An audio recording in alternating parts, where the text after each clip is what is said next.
Ya Allah, aku pasrahkan diriku sepenuhnya pada saat ini kepada penguasa langit dan bumi. Kalau aku ikhlas, ya Allah, aku ikhlas.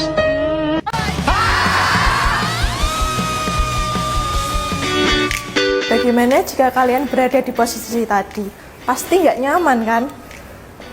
Batuk seperti tadi bisa menyebarkan penyakit ke orang lain loh. Kok bisa? Tentu bisa dong, karena saat batuk, virus dan bakteri akan tersebar di udara. Jika dihirup orang lain, pasti berisiko tertular penyakit seperti flu, batuk, bahkan TBC. Maka dari itu, yuk pelajari etika batuk yang benar agar kita semua tetap sehat.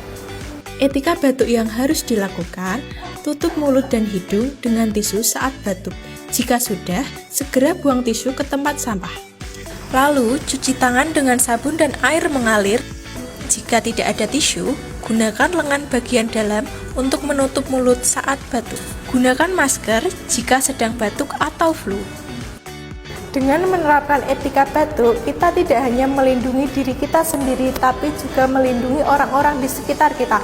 Yuk jadi pahlawan kesehatan dengan menerapkan batuk yang beretika. Terima kasih.